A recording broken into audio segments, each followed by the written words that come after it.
Salut à tous et bienvenue, nouveau numéro du Lange. Aujourd'hui, c'est la GR qui est à l'honneur. On reçoit la grande spécialiste française, numéro 1, il faut le dire.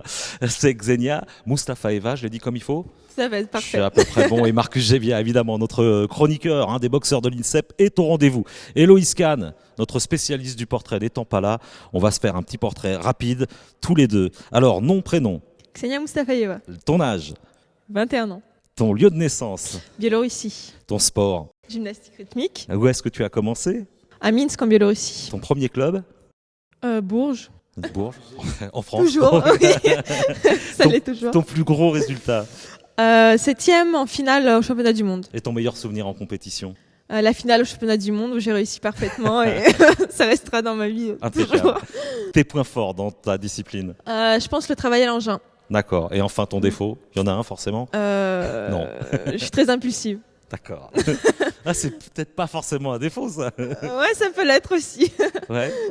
Bah alors, parlons un petit peu de sport et comment ça se passe. Comment tu te sens? Il y a eu beaucoup de médias cette année, je le disais. C'était intense. Oui, les médias, oui, parce que c'est l'année olympique, donc forcément, il y en a plus cette année que l'année précédente. Et voilà, donc moi, c'est cool, j'aime bien ça et j'espère qu'il y en aura encore plus après.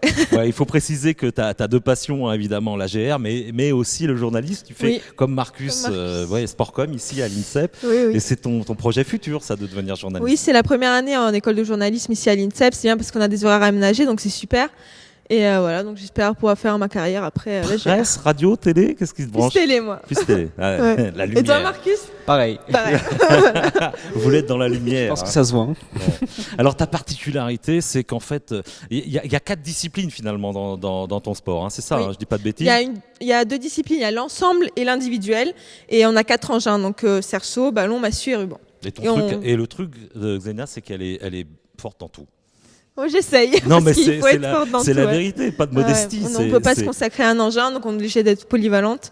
Et voilà, donc. Même si j'ai ça me compris que le réussit. ballon, c'est ce que tu aimais. C'est ce que je préfère, oui, le ballon. C'est pourquoi J'ai plus de tendance à trouver des choses originales avec le ballon et voilà, j'aime bien ça. Ouais, il faut trouver des petits Ouais. trucs en fait, parce que le ça. principe c'est que votre engin il doit toujours être en mouvement pendant que vous évoluez, c'est ça hein Toujours, on gagne des points sur l'engin, on gagne des points sur le corporel.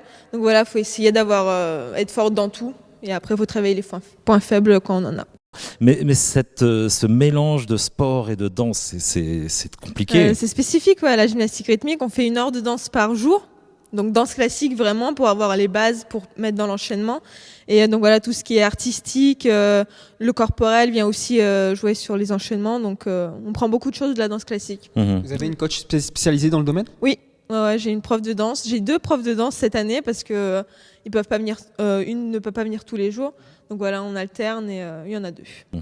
Alors tout le monde en parle évidemment, ta particularité c'est que vous êtes un vrai couple sportif avec ta maman, Svetlana, passionnée elle aussi de GR, et puis passionnée de sa fille bien sûr, qu'elle voudrait voir monter au sommet de l'Olympe. C'est un rêve que vous travaillez toutes les deux finalement. Ça fait 15 ans qu'on travaille ensemble. Et celle qui a commencé à m'entraîner quand on est arrivé en France. Et voilà, des fois c'est dur, des fois c'est bien, parce que c'est ma mère quand même. Ouais. Et c'est quelque chose d'énorme d'avoir sa mère à côté de soi tout le temps. Mais bon, c'est dur parfois Mais aussi. tu peux tout lui dire par contre, c'est pas toujours Non. le cas. Non, tu peux pas tout lui dire. Non, parce que si je lui dis quelque chose, elle va c'est bon le mettre à l'entraînement. Enfin, faut savoir gérer les deux, la Alors, maison et. Au début, c'était compliqué. Tu n'avais pas la nationalité française, donc Ouais. tu étais en compétition hors catégorie C'est finalement. ça. J'ai eu en 2012. Frustrant, beaucoup de frustration. Très frustrant. Ouais. J'ai passé beaucoup de temps à être à côté du podium. Ouais. Alors que finalement, tu avais gagné la Ouais, compétition. championnat de France, tout ça, oui, j'étais à côté du podium. Mais bon, en 2012, j'ai pu l'avoir et depuis, voilà, je peux monter en passant la première marche. Alors on dit des filles de l'Est, et tu dis d'ailleurs des filles de l'Est, qu'elles ont un fort mental. C'est pas un cliché ça un petit peu quand même? Non, pas du tout. Enfin, moi, je fais des stages en Russie là, en ce moment, et je vois comment travaillent les Russes et les Français, et c'est pas du tout le même travail. Et comment t'expliques ça alors? C'est la culture. Ça vient Ouais. beaucoup de la culture. Ouais. C'est vient des parents aussi, de l'éducation, tout ça, et c'est pas du tout la même chose. Et en Russie, on commence à quel âge la gymnastique? Moi, j'ai plutôt, commencé à 4 ans, donc ouais, vers 4-5 ans. On est déjà sur le tapis. Mais tant qu'elle réussit pas son mouvement, elle sort pas de la salle. C'est vrai ça hein? Ouais, c'est vrai. Ouais.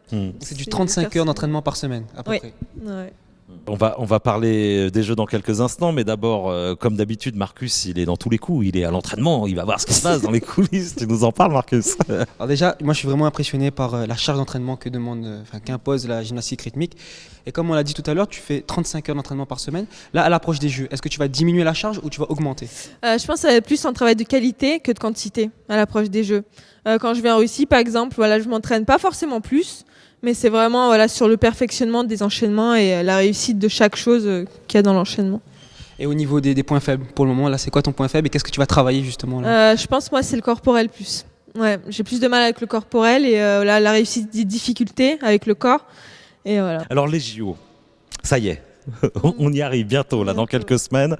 Ton rêve d'enfant, le rêve d'une famille, le rêve d'une vie finalement, hein, même si tu es toute jeune. C'est un aboutissement, ces Jeux. C'est un aboutissement de 4 ans de travail, ouais. Parce que là, c'est l'aboutissement de 4 ans et après, il y en aura peut-être encore. Bah, je te le souhaite. Donc voilà. Alors tu t'es préparé presque comme un marin qui part faire une transatlantique. Hein. On t'a enlevé une dent de sagesse, opération de l'appendicite. Non mais c'était de l'urgence ou c'était vraiment pour... C'était vraiment de l'urgence. Ah c'était de l'urgence, d'accord. J'étais en stage en Russie et ça m'a pris d'un coup comme ça l'appendicite. D'accord. J'ai rien demandé moi. Non mais moi je m'étais dit, je me suis fait un sketch, je me suis dit c'est parce que en fait elle veut pas avoir de problème. En plus je partais en Coupe du Monde le lendemain donc voilà. Elle nous a dit, ras-le-bol du ballon rond, je veux passer à la petite boule. C'est sur le billard qu'on la retrouve pour le défi.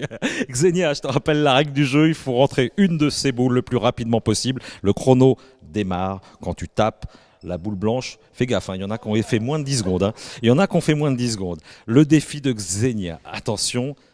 Moi je le sens bien là. Top chrono.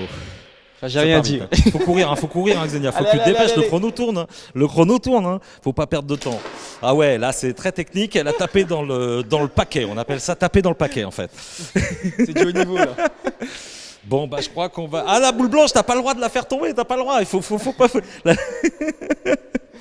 Oh, ça va être chaud. Je crois que là le record sera pas battu. Il faut se rendre à l'évidence. On a le temps de faire une sieste, je crois. Hein. Ça fait 7 jours qu'on joue au... Bon, ah, c'est la blanche en plus.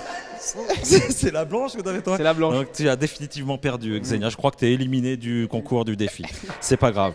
Je pense que tu seras meilleur en GR et meilleur aux Jeux Olympiques. Puis on se retrouve évidemment la semaine prochaine avec de nouveaux athlètes pour de nouvelles aventures. Salut Xenia. Bonne chance.